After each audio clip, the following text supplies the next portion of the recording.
رب اشرح لي صدري ويسر لي أمري واحلل عقدة من لساني يفقهوا قولي. اللهم صل وسلم على سيدنا محمد وعلى آل سيدنا محمد كما صليت وسلمت على سيدنا إبراهيم وعلى آل سيدنا إبراهيم. اللهم بارك على سيدنا محمد وعلى آل سيدنا محمد كما باركت على سيدنا إبراهيم وعلى آل سيدنا إبراهيم. ازيكم يا شباب الصف الثاني الإعدادي؟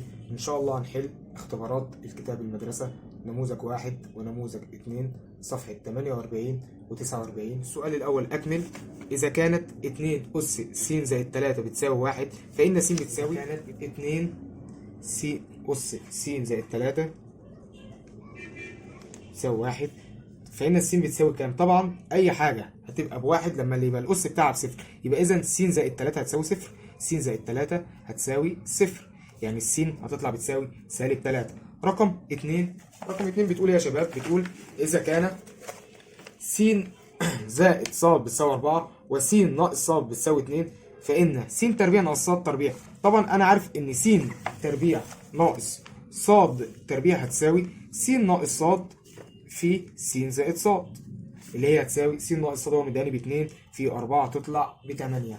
السؤال الثالث رقم 3 بتقول مجموعة حل المعادلة س تربيع ناقص 1 هتساوي 8 حيث إن س تنتمي لصاد الموجبة. س تنتمي لصاد الموجبة. معناه إيه الكلام ده يا شباب؟ معناه أنا هحل عادي أهو. س تربيع ناقص 1 هتساوي 8، دي هتطلع هناك بعكس الإشارة. س تربيع هتساوي 8 زائد 1 يبقى س تربيع هتساوي 9، يبقى الس بتساوي ايه؟ موجب وسالب 3. بس خلي بالك هو طالبها حيث س تنتمي لصاد الموجبة، يبقى إذا س هتساوي ايه يا شباب؟ هتساوي 3 بس، يبقى الس هتساوي 3 بس من غير سالب. السؤال الرابع رقم 4 بتقول إذا كان 2 أس س بتساوي 3 فإن 8 أس سالب س. 2 أس س بتساوي 3. طيب لو قلنا 8 أس سالب س هتساوي إيه؟ مش ال 8 دي اللي هي 2 أس 3؟ صح ولا أنا غلطان؟ 2 أس 3 يبقى 2 أس سالب 3 س، يبقى إذا 8 أس سالب س هي 2 أس سالب 3 س. تمام. طب ما هو 2 أس سالب 3 س اللي أنا مطلعها دي يا شباب بتساوي إيه؟ بتساوي ما هي 2 أس س ب 3، يبقى 2 أس سالب 3 س، يعني لما أضرب في الأس سالب 3 يبقى هنا هخلي 3 أس سالب 3، دي هتساوي 3 أس سالب 3. فاهمين؟ يعني هتساوي 1 على 3 أس 3 اللي هي ب1 على 27. مجموعة حل المعادلة س تربيع ناقص 3 هتساوي 0 في ح، يبقى س تربيع ناقص 3 هتساوي 0، يبقى إذا س تربيع هتساوي 3، يبقى إذا الس بتساوي موجب وسالب جذر 3، يعني مجموعة الحل هتطلع بإيه؟ بموجب 3 موجب جذر 3 وسالب جذر 3. 5 أس سالب 2 في جذر 5 على 5 جذر 5. طب ما دي يا شباب جذر 5 هتروح مع جذر 5 عشان مضروبة، ما دي مضروبة ودي مضروب، هيتبقى إيه؟ هيتبقى 5 أس سالب 2 على الخمس اللي هي هتساوي طبعا الحاجة اللي أسها سالب لو فوق بتنزل تحت ولو تحت بتطلع فوق، يبقى هتساوي 1 على الخمسة اللي هي زي ما هي. ده طبعا عشان أسه سالب نزل تحت يبقى 5 تربيع، يبقى هتساوي 1 على الخمسة في 25 اللي هي هتطلع ب1 على 125. هنا صاد ناقص صاد السالبة. رقم 2 بيقول لك صاد ناقص صاد السالبة هتساوي ايه؟ طب بص كده معايا يا شباب على خط الأعداد ده. هادي الصفر وادي هنا كده صاد الموجبة. صاد الموجبة من أول كام يا شباب؟ من أول 1. وصاد السالبة من أول سالب 1. طب هو بيقول لك ايه؟ صاد، وده طبعا يا شباب أنا عارف إن خط الأعداد ده كله صاد. طب هو بيقول لك ايه؟ لو صاد دي ناقص صاد السالبه هتبقى بايه؟ مش عايز حد يا شباب يجي يقول لي ان صاد ناقص صاد السالبه يديني صاد الموجبه، لا طبعا غلط، لان المفروض الصفر مع الصاد الموجبه. يبقى تاني صاد ناقص صاد السالبه هتديني صفر وصاد الموجبه. طب ما هو صفر وصاد الموجبه اللي هي ايه؟ اللي هي طه. حجم مكعب طول حرف 3 سم يساوي، طبعا الحجم بيساوي ايه؟ بيساوي طول الحرف اس 3، يعني 3 اس 3 اللي هي بتطلع ب 27 ان شاء الله. س تربيع زائد ك س زائد 36 مربع كامل فإن كاف، يبقى انا اقول له الحد الاوسط هتساوي موجب وسالب 2 في جذر الاول اللي هي في س في جذر التاني اللي هو ب6 هتبقى موجب وسالب 12 س، ودي سهله. رقم 5 بتقول عند إلقاء حجر النرد منتظم مرة واحدة وملاحظة الوجه العلوي في احتمال ظهور عدد يكمل اسم على الثلاث. طبعا الحجر النرد من 1 ل6، 1 2 3 4 5 6، يبقى إذا لما عدد يكمل اسم على الثلاثة اللي هو الثلاثة والستة اللي هي يبقوا عددين فعلى الاحتمال اللي هو 6 يبقى بتلت. 6 دي نركز فيها مع بعض شوية. يقول لك إذا كانت 5 على 3 أس س بتساوي 7 على 125 فإن الس. طب هي ال 125 دي 5 أس كام؟ أس 3، برافو عليكم. وال 27 دي 3 أس كام؟ 3 أس 3. 27 على ال 125 هتساوي إيه؟ مش دي هتساوي 3 أس 3 على ال 5 أس 3 اللي هي ب 3 على ال 5 الكل أس 3. تمام. يبقى إذا ال 27 على ال 125 طلعت ب 3 على ال 5 الكل أس 3. هو بيقول لك إيه بقى؟ بيقول لك 5 على ال 3 أس س هتساوي ايه؟ هتساوي 27 على 125 اللي هي 3 على 5 أس 3. طب ازاي ده يساوي ده؟ ما هو ده يا شباب هيساوي ده فعلا لو الأس بالسالب، يعني ده يساوي ده لما تكون 5 على 3 أس سالب 3. لما هشقلب دول يبقى الأس ده بالسالب، يبقى إذا الس طلعت بتساوي سالب 3 س تربيع زائد 8 س زائد 15.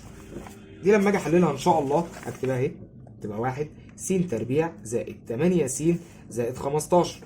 لما اجي احللها ال 15 دي كام في كام؟ 5 في 3 يبقى س زائد ال5 في س زائد 3، ومفيش اسهل من كده يعني. 2 س تربيع زائد 7 س زائد 3. يبقى دي هعملها ازاي؟ 2 س تربيع زائد 7 س زائد 3.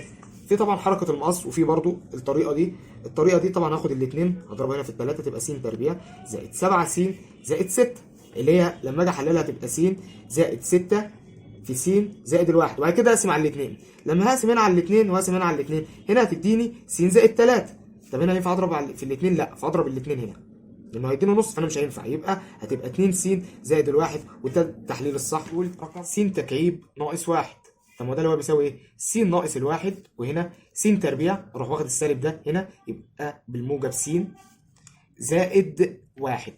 رقم 4 أ س ناقص 7 أ زائد 3 س ناقص 21. السؤال الرابع هيبقى أ س ناقص 7 أ زائد 3 س ناقص 21.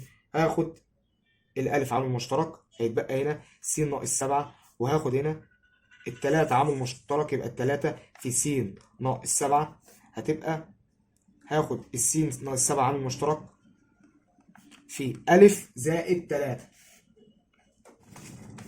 السؤال الرابع أ اختصر لأبسط صورة 4 أس ن في 6 أس 2 ن على 2 أس 4 ن في 3 أس 2 ن. يبقى أنا هقول له هنا 4 أس ن في 6 أس 2 ن على 2 أس 4 ن في 3 أس 2 ن، اللي هي هفك الأربعة. 4 دي اللي هي 2 أس ن في 2 أس ن في الستة اللي هي هتبقى 2 في 3 هتبقى 2 أس 2 ن في 3 أس 2 ن على 2 أس 4 ن في 3 أس 2 ن. طبعا يا شباب 3 أس 2 ن وهنا 3 أس 2 ن يبقى ده هيروح مع ده.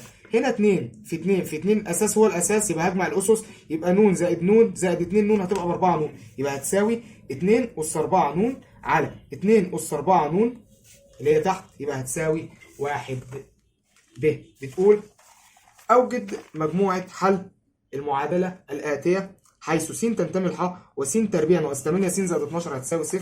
يبقى إذا س تربيع ناقص 8 س زائد ال 12 هتساوي 0. ال 12 دي كام في كام؟ ال 12 دي هتبقى 4 في 3 بس مش هتديني 8. مين اللي تديني 8؟ 2 و6، برافو عليكم. يبقى س وهنا س ناقص 2 ناقص 6، يبقى إذا س ناقص الاتنين هتساوي 0، يبقى س هتساوي 2، وس ناقص 2 بتساوي 0، يبقى إذا الس هتساوي 6. يبقى مجموعة الحل يا شباب هتبقى إن شاء الله 2 و6. السؤال الخامس أ ك كيس يحتوي على عدد من الكرات المتماثلة منها 5 كرات بيضاء والباقي من اللون الأحمر، فإذا كان احتمال سحب الكرة حمراء يساوي 2 على 3 فأوجد العدد الكلي للكرات. سؤال لفف شوية بس إن شاء الله إحنا نحله مع بعض. السؤال الخامس ألف. دلوقتي يا شباب أنا هقول له أفرض إن عدد الكرات الحمراء هتساوي س.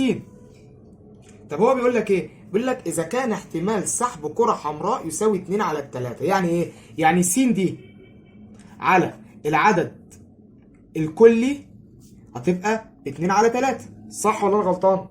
ما هو عدد الكرات الحمراء س. هو بيقول لك اذا سحبت كرة حمراء احتمال ان احنا نسحب كرة حمراء هيساوي 2 على 3. صح؟ يبقى اذا س اللي احنا فرضنا بيها الكرات الحمراء على العدد الكلي 2 على 3. طب العدد الكلي ده اللي هو ايه؟ اللي هو 5 بتاع الكرات البيضاء زائد السين بتاعت الكرات الحمراء. يبقى اذا س على س زائد 5 اللي هو العدد الكلي هيساوي 2 على 3. هضرب وسطين في طرفين، يبقى اذا 3 س هتساوي 2 س زائد 10 وسطين في طرفين. يبقى اذا ده هيروح طبعا هناك بعكس الاشاره ده، يبقى 3 س ناقص 2 س هتساوي 10. يبقى اذا الس طلعت ب 10 وهي فعلا هتطلع ب 10. اذا كان 3 اس س بتساوي 27 و4 اس س زائد ص بتساوي 1 اوجد قيمتي س وص. ان شاء الله سهله. يبقى اذا 3 س بتساوي 27. طب ال 27 دي يا شباب 3 اس كام؟ 3 اس 3. يبقى 3 اس س هتساوي 3 اس 3. الاساس هو الاساس يبقى الاس هو الاس، يبقى الس هتطلع ب 3. بيقول لك ايه هنا؟ بيقول لك 4 اس س زائد ص بتساوي 1. يعني 4 اس عوض عن الس ب 3 زائد الصاد بتساوي 1. يبقى 4 اس 0 اللي هي 3 زائد ص هتطلع بتساوي 0. يبقى الصاد هتطلع بتساوي سالب 3. وكده خلصنا النموذج الاول. يلا بينا بسرعه على النموذج الثاني. يلا يا شباب نحل نموذج 2. السؤال الاول اكمل بيقول 9 أ تربيع ناقص 4 ب تربيع اللي هي هتساوي ايه؟ طبعا ده فرق ما بين مربعين هتبقى 3 أ ناقص 2 ب، يبقى هنا ناقص 2 ب، والقوس الثاني هتبقى 3 أ زائد 2 ب، يبقى انا كتبت ال 3 أ. السؤال الثاني بيقول س تكعيب ناقص كام بتساوي القوس ده طبعا فرق ما بين مكعبين، يبقى انا هضرب الحد المطلق ده في الحد المطلق ده، يبقى اذا سالب 2 في 4 سالب 8. هو مديني هنا سالب يبقى هكتب له 8 بس. 1 حليناها، 2 هتبقى ب 8، 3 برضو نفس الحكايه الفرق ما بين المكعبين ان 5 س ناقص 2 ص في 25 س تربيع زائد 10 س ص زائد 4 ص تربيع. دي كده وانا مغمض اللي هي كام؟ هتبقى 125 س تكعيب ناقص 8 ص تكعيب، تبقى 125 س تكعيب ناقص 8 ص تكعيب. لان دي السؤال الرابع اذا كان 2 س على الخمسة بتساوي 6. طبعا هعمل وسطين في طرفين، يبقى 2 س هتساوي 30، يبقى السين بتساوي 15. 5 كيس بي 9 بطاقات مرقمة من 1 إلى 9 سحبت منه بطاقة واحدة عشوائيا، فإن احتمال أن تكون هذه البطاقة تحمل عدد فردي أولي. مين العدد الأولي الفردي اللي عندي؟ من 1 ل 9 هتبقى التلاتة والخمسة والسبعة، يعني 3 أرقام على ال9 يبقى الاحتمال هيطلع بتلت. إذا كانت س أس 3 في ص أس سالب 3 هتساوي 8، فإن ص على س، يبقى أنا هقول له س أس 3 في ص أس سالب 3 بتساوي 8، يعني س أس 3 على ص أس 3 هتساوي 8، يعني س على ص الكل أس 3 هتطلع ب 8. س على ص هتطلع أس 3 هتساوي 2 أس 3، يعني الس على ص طلع بتساوي ايه؟ الأس هو الأس يبقى الأساس هو الأساس، يبقى س على ص هتطلع بتساوي 2. بس خلي بالك هو هنا طالب ايه؟ طالب ص على س، يبقى ص على س هتطلع بكام؟ بنص. هشقلب المقدار س تربيع زائد 4 س زائد أ يكون مربعا كاملا إذا كان، طبعا أنا بحب أجيبها عن طريق الحد الأوسط، يعني الحد الأوسط اللي هو 4 س هتساوي موجب وسالب 2 في جذر الأول اللي هو س في جذر الثاني اللي هو جذر الألف، يبقى جذر الألف هيطلع بيساوي 2، يبقى الألف هتطلع بتساوي كام يا شباب؟ الألف هتطلع بتساوي 4. مجموعة حل المعادلة س تربيع ناقص س هتساوي 0 في ح. طبعا هاخد س تربيع ناقص س هتساوي صفر، هاخد الس عامل مشترك هيتبقى س ناقص 1 تساوي صفر، يبقى اذا س بتساوي صفر، وس ناقص 1 هتساوي صفر، يبقى الس بتساوي 1. يبقى مجموعة الحل ان شاء الله هتبقى بصفر وواحد. طب رقم 4، رقم 4 بتقول في الجزء المظلل. طبعا هنبص يا جماعه نلاقيهم مقسمهم 8، يبقى واحده بس اللي متظلله هتبقى 1 على 8 ان شاء الله. اذا كان 3 أس س زائد 3 أس س زائد 3 أس س بتساوي 1، يعني معنى كلامه كده بيقول ان 3 أس س زائد 3 أس س زائد 3 أس س بتساوي 1، يعني 3 في 3 أس س بتساوي 1، يعني ده طبعا أس 1، الأساس هو الأساس يبقى هجمع الأسس، يبقى 3 أس 1 زائد س هتساوي 1. يبقى إذا إمتى التلاتة تساوي 1 يا شباب؟ التلاتة هتساوي 1 إن شاء الله لما يكون الأس بصفر، يبقى 1 زائد س هتساوي صفر، يبقى إذا الس بتساوي -1. رقم 6 برضو نفس الفكرة إلى حد ما، يعني بتقول إذا كانت 6 أس س بتساوي 11، فإن 6 أس س زائد 1. هو دلوقتي بيقول إن 6 أس س بتساوي 11، ما علينا. يبقى 6 أس س زائد 1، ما هو 6 أس س زائد 1 اللي هي بتساوي إيه؟ اللي هي بتساوي 6 أس س في 6 أس 1، صح ولا أنا غلطان؟ طب ما 6 أس س دي يا جماعة اللي هو مديها لي بكام؟ ب 11، برافو. يبقى 11 احط هشيلها واحط مكانها 11 في 6، يبقى هتساوي كام؟ 66. حلل كل ما ياتي السؤال. 4 س تربيع ناقص 9، يبقى 1 4 أس 4 س تربيع ناقص 9، دي فرق ما بين مربعين اللي هي هتبقى 2 س ناقص 3 في 2 س زائد 3. طيب رقم 2 س أس 3 زائد 8، س أس 3 زائد 8، دي فرق ما بين مكعبين تبقى س زائد 2 في س تربيع ناقص 2 س زائد 4. رقم 3 س تربيع ناقص 5 س، س تربيع ناقص 5 س، هاخد الس عامل مشترك هيتبقى س ناقص 5 كده اتحللت. رقم 4 س تربيع ناقص 7 س زائد ال 12، يبقى س تربيع ناقص 7 س زائد ال 12، يبقى س ال 12 دي اقدر اقول كام في كام كده؟ كده اقدر اقول ان 12 4 في 3، يبقى س ناقص ال 4 في س ناقص ال 3، س تربيع ناقص س ناقص 6. طيب هتساوي صفر. طب لما هاجي احلل ال6 احللها ايه؟ 3 و2، يبقى س ناقص 3 في س زائد الاتنين هتساوي صفر، يبقى الس بتساوي 3 والس بتساوي -2، يبقى مجموعة الحل هتساوي ايه يا شباب؟ 3 و-2. جذر الاتنين أس 5 في 3 أس -2 على 3 في جذر الاتنين أس 9. طبعا اشوف مين اللي اساساتهم زي بعض يا شباب، ما دي اللي هي هتساوي ايه؟ جذر الاتنين أس 5 وهنا جذر الاتنين أس 9، يبقى هيتبقى تحت جذر الاتنين أس 4، لأن 5 ناقص 9 هطرح الأسس يبقى هيتبقى تحت جذر 4. طيب 3 أس -2 وهنا 3 الأساس هو الأساس، هطرح الأسس يبقى -2 ناقص 1 يبقى -3، يبقى دي هتساوي إيه؟ يبقى 3 أس -2 وهنا في 1 يبقى ناقص 1، وتحت جذر الاتنين 5 9 ناقص 5، لأن طبعا هطرح الأسس بس هطرح 5 من ال9 تحت لأن هي المفروضة تبقى تحت، يبقى هتساوي 3 أس -3 على جذر الاتنين أس 4. طب ما دي أسها سالب يبقى هتنزل تحت، يبقى 1 على 3 أس 3 في جذر الاتنين أس 4 اللي هي هتساوي 1 على 27 في جذر الاتنين أس 4 اللي هي 2 أس 2 اللي هي ب4، يبقى 1 على 27 في 4 اللي هي هتساوي 1 على 108. هنخش على السؤال الخامس. إذا كان 2 أس س في 3 أس س على 12 أس س بتساوي نص، أوجد قيمة السين. حاضر، يبقى أنا هقول له 2 أس س في 3 أس س على 12 أس س. طيب ما ده الأس هو الأس، يبقى هعرف أضرب الأسس الأساس في الأساس، يبقى 2 في 3 ب 6 أس س على 12 أس س. طب ما هو 6 أس س على ال 12 اللي هي 2 أس س في 6 أس س، يبقى إذا ده راح مع ده، يبقى هتساوي 1 على 2 أس س.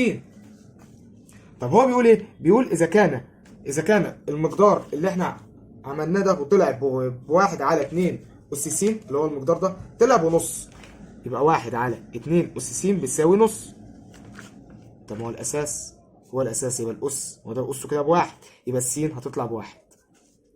كيس به عدد من الكرات المتماثلة، منها 2 باللون الأخضر و4 باللون الأزرق والباقي باللون الأحمر، فإذا كان احتمال سحب كرة باللون الأخضر هو سدس، أوجد عدد الكرات الحمراء. زيها زي بتاعت النموذج الأولاني. هو بيقول إيه؟ عندي كرتين باللون الأخضر و4 باللون الأزرق والباقي باللون الأحمر، احتمال سحب كرة باللون الأخضر هو سدس. هو اللون الأخضر عندنا بكام؟ ب2، يبقى إذا 2 على العدد الكلي بيساوي كام؟ هيساوي سدس. طب 2 على العدد الكلي، العدد الكلي اللي هو مين؟ اللي هو اللون الاخضر اللي هو الاثنين، زائد الاربعه بتاع اللون الازرق، زائد السين بتاع اللون الاحمر زي المره اللي فاتت هتساوي سدس. وسطين في طرفين، يبقى 2 زائد 4 زائد س هتساوي 12. ده في ده وهنا ده في ده، يبقى اذا 6 زائد س هتساوي 12. يبقى السين هتساوي ايه؟ 12 ناقص 6 هتساوي 6. كان معكم دكتور ماث مستر زياد المصري.